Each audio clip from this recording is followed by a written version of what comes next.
Tengan todos muy buenos días. Hoy es miércoles 22. Como todos los días, le doy gracias a Dios porque me permite estar con ustedes. A ustedes gracias siempre por la sintonía con la que apoyan el programa. Dios los bendiga a todos y con la bendición comenzamos nuestro programa el día de hoy. Vamos a empezar hablando del tema de la corrupción.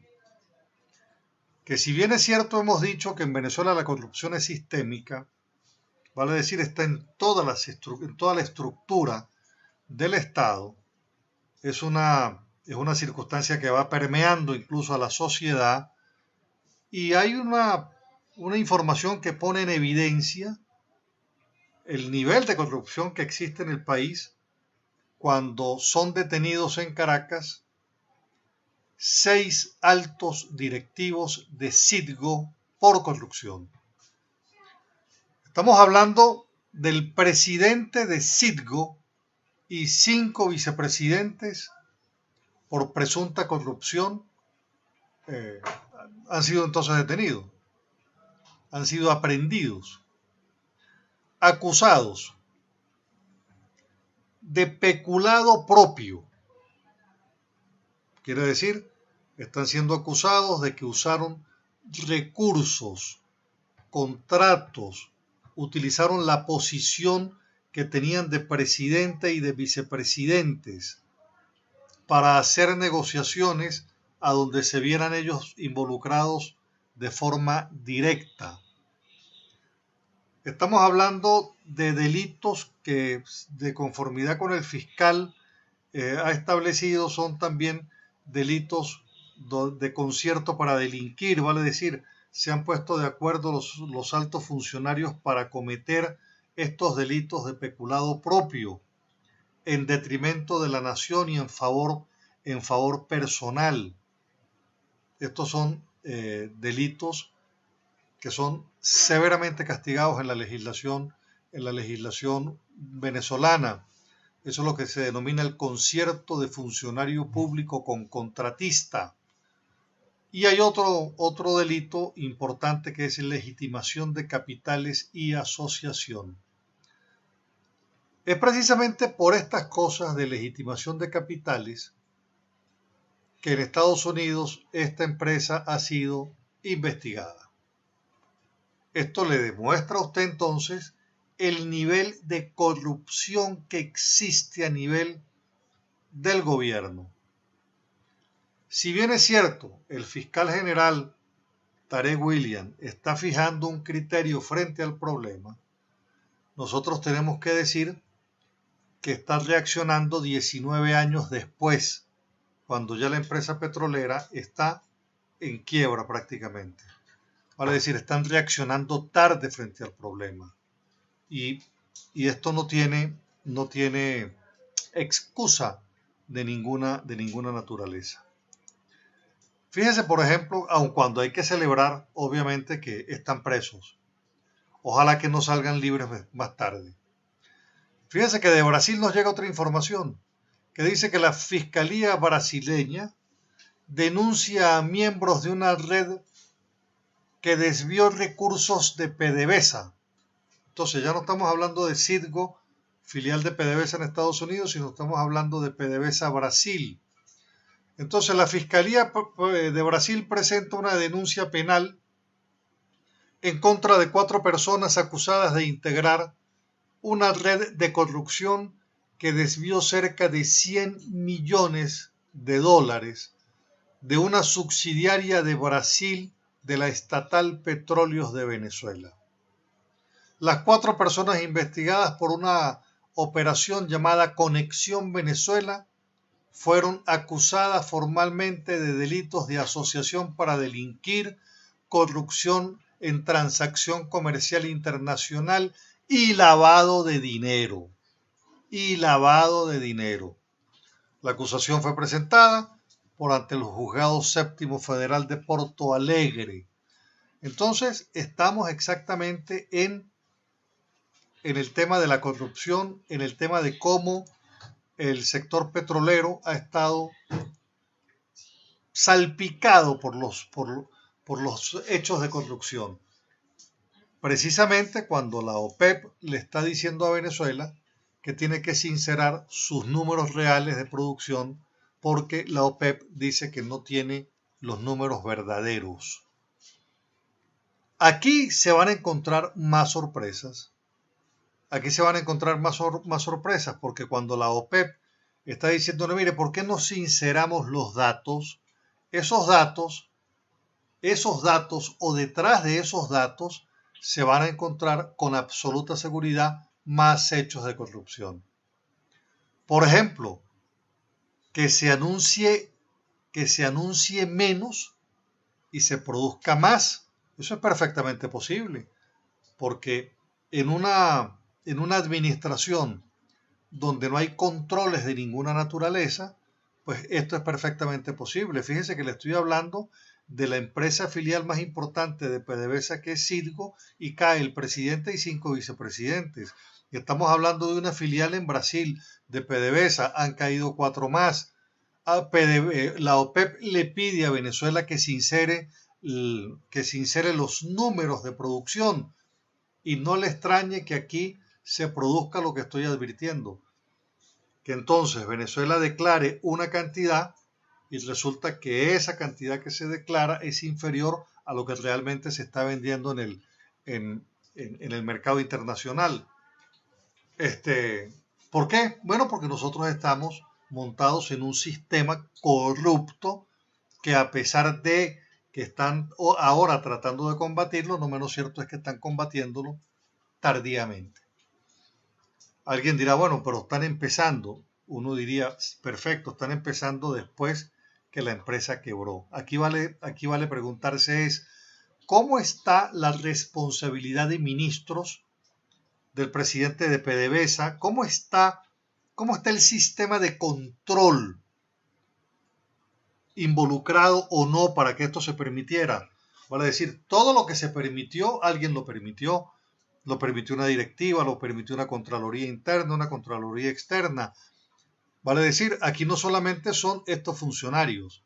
La red pasa porque el que tenía que advertir que los contratos estaban mal hechos no lo hizo. O sea, tienen que, para que esto tenga sentido de responsabilidad, tiene que ser mucho más profundo el tema de la investigación.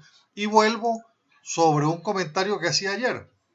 Esta es la consecuencia de tener el Sistema Nacional de Control Fiscal en manos del proceso, y en el proceso todo se hizo impunidad y todos los poderes públicos en el proceso, ¿verdad? Todos le deben el cargo a Maduro o a Chávez, y entonces todos tienen por destino no mirar lo que tenían que observar. Por eso es que cuando el fiscal Tarek William ahora dice, mire todo lo que hay, entonces resulta que es que durante muchísimo tiempo mucha gente estuvo en silencio. Y esos son los que también tienen que ser perseguidos hasta caer. Vamos a ver con qué facilidad van a operar el resto de los poderes públicos en esto, o van a dar la espalda a lo que está planteando el fiscal. Lo cierto es que están cayendo presos en Brasil, están cayendo presos en España, están cayendo presos en Estados Unidos, y esto lo que tiene finalmente que demostrarle a usted es que mientras usted está pobre, siendo chavista, enarbolando banderas del chavismo, hay otros que están millonarios en el mundo del capitalismo viviendo como capitalistas. Vale decir, se enriquecieron con su pobreza. Vamos al corte. Antonio Ledesma está en España, anuncia que va a empezar un proceso de gira y de entrevistas con personalidades del mundo a los efectos de buscar una coherencia en las políticas en la comunidad internacional, por un lado de los venezolanos en el exterior desde el punto de vista de organizar la oposición, y por otro lado pues ser un puente de comunicación directa con presidentes a los efectos de poder también tratar de armonizar una política que sea coherente de la oposición en el escenario internacional y que tenga que ver con los cambios que en Venezuela tienen que producirse. Pero aguas adentro en Venezuela, estamos en presencia de Antonio Ledesma, el alcalde, que ahora está fuera del país. Quiere decir, Antonio Ledesma ya no es de forma definitiva alcalde. En la alcaldía de Caracas existía una alcaldesa encargada y ahora tenemos un alcalde fuera del país. Es altamente probable entonces que el chavismo, utilizando el recurso de lógica e interpretación de que si está por fuera es porque ya no va a estar obviamente en Venezuela, el chavismo pueda saltarse el Cabildo Metropolitano y solicitar al TCJ que declare la falta absoluta del alcalde Antonio Ledesma y nombre a un concejal del PSUV como alcalde metropolitano. Lo puede hacer por la vía del TCJ o lo puede hacer por la vía de la Asamblea Constituyente. Porque, insisto, estamos hablando de un alcalde que ya no está en funciones y está en el exterior. De tal suerte entonces que el tema de la temporalidad en la interpretación chavista se acabaría y por supuesto entonces avanzarían en ese propósito. Quiero comentarles también que hablando del tema petrolero, hablando del tema del petróleo, quiero comentarles esta nueva circunstancia que se está presentando para que usted aprecie, para que los militares que escuchan el programa entren en reflexión sobre lo siguiente. Voy a explicar ahorita cómo está haciendo PDVSA con sus socios, a los que les está diciendo de la sociedad que tenemos en la producción de petróleo y exportación, dejemos el 45% de eso en Venezuela. Está obligando a los socios a no vender y a que el petróleo o la gasolina más concretamente se quede en Venezuela. Pero fíjese que lo que quiero comentarle, y por eso quiero que esto lo escuche muchísima gente, es que lo que voy a terminar presentándoles es de forma definitiva la debacle, el desmoronamiento de Venezuela y sus posibilidades económicas. Pero quiero conectarlo con el caso del el dictador Mugabe, Robert Mugabe, que lo comentamos la semana pasada cuando empezó un debate si salió por vía de un golpe con los militares, a plomo o salía de forma electoral. Resulta que Mugabe al final entonces no salió ni con bonos, ni con votos, ni con balas.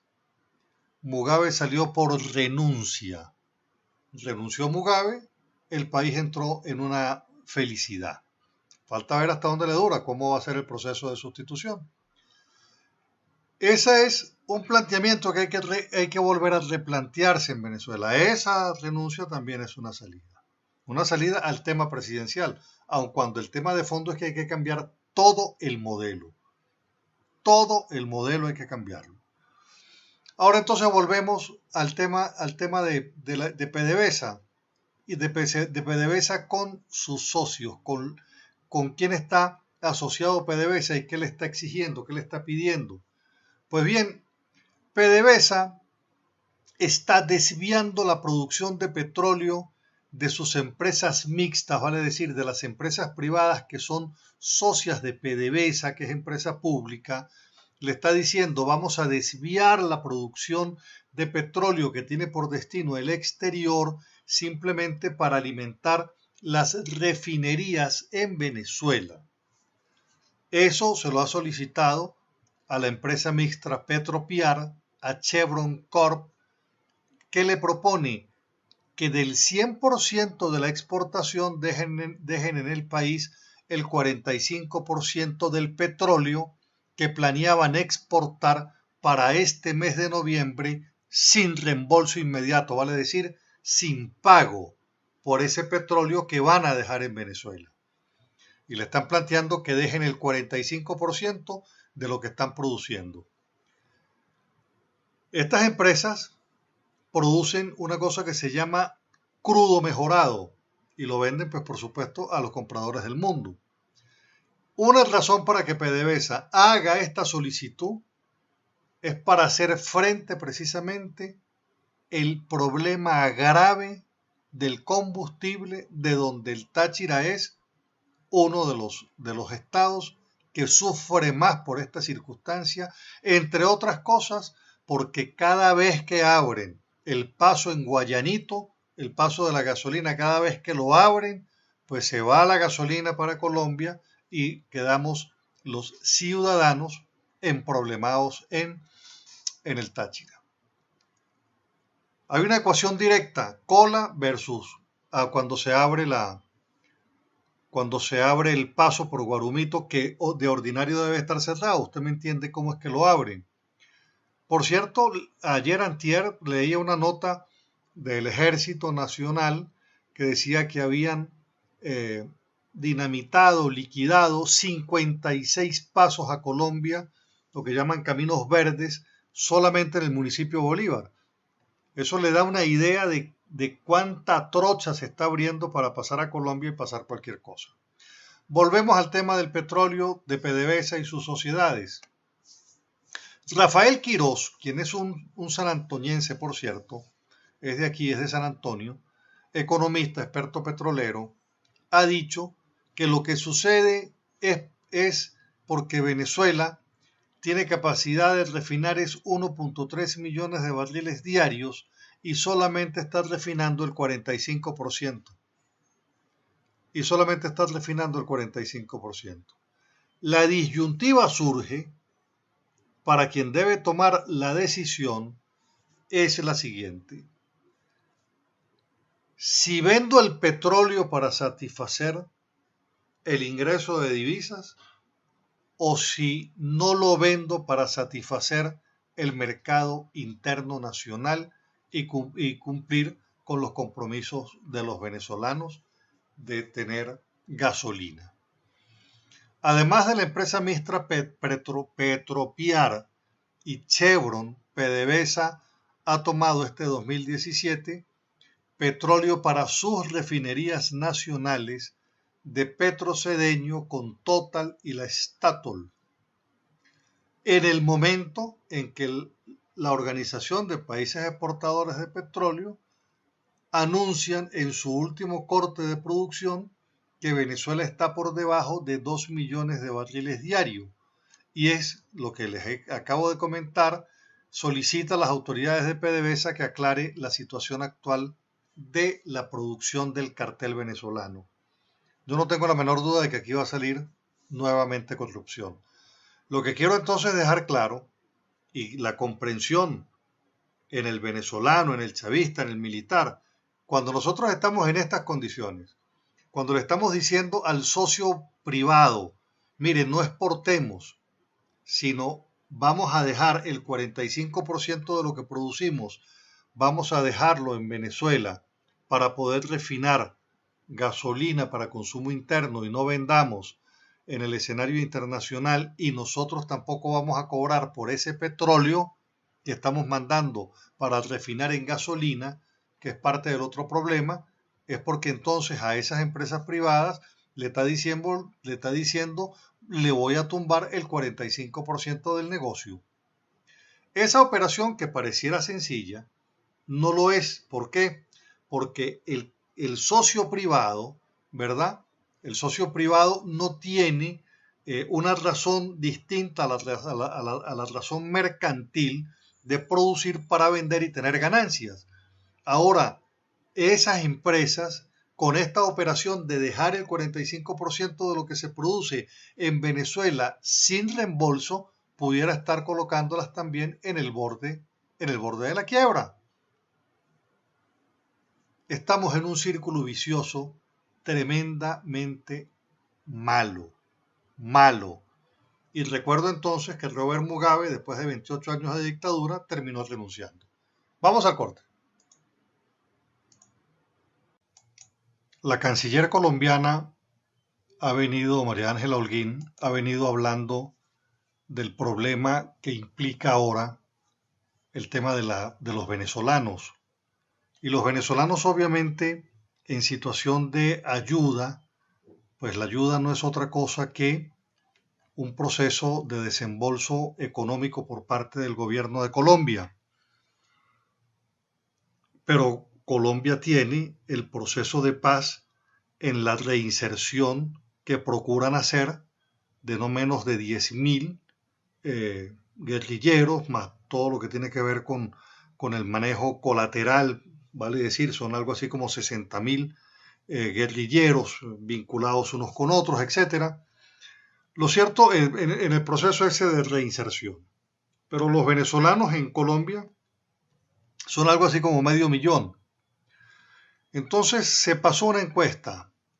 ¿Qué harían los bogotanos con los migrantes venezolanos? Hacen una encuesta porque existen más de 1.500 ciudadanos, más de 1.500 en Bogotá. Se calcula que en Colombia hay 500.000 de migrantes que han ido de Venezuela a Colombia. Esto aumenta la crisis en Colombia, sin lugar a dudas. Buena parte de todos estos migrantes venezolanos se asentaron en Bogotá. Por eso es que la encuesta inicialmente se hace en Bogotá. ¿Qué debería hacer Bogotá con los migrantes venezolanos?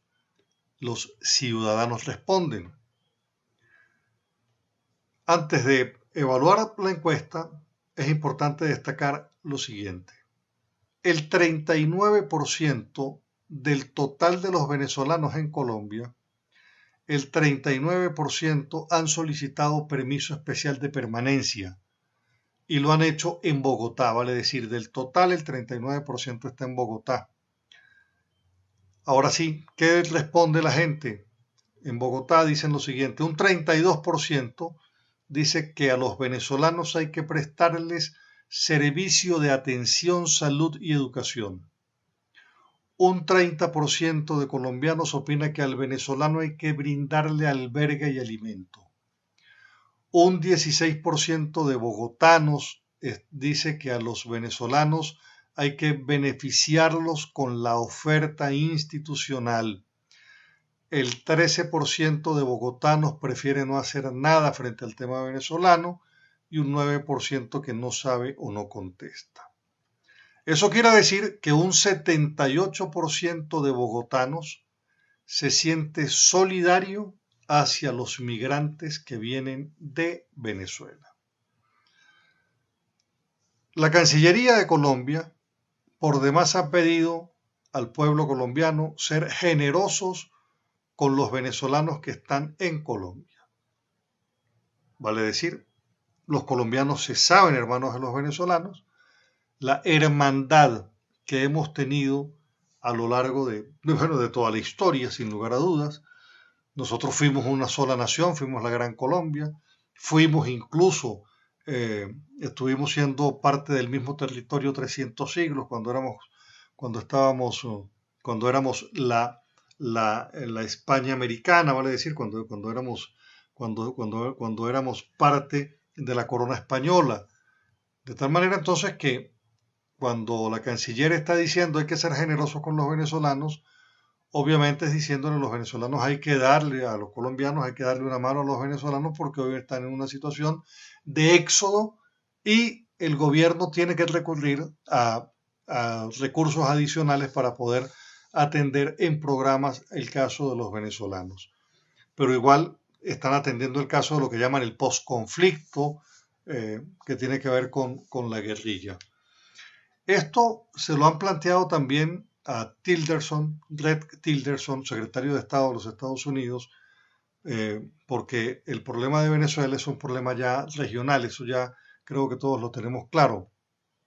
Entonces, hay que señalar finalmente entonces que tenemos una buena noticia, así como tenemos las noticias de Lima, así como tenemos las noticias de Chile, que los venezolanos son bien recibidos, porque además los venezolanos en estas partes, en estos países, pues no han hecho lo que otros han hecho en otros casos, como el tema de Panamá, por ejemplo.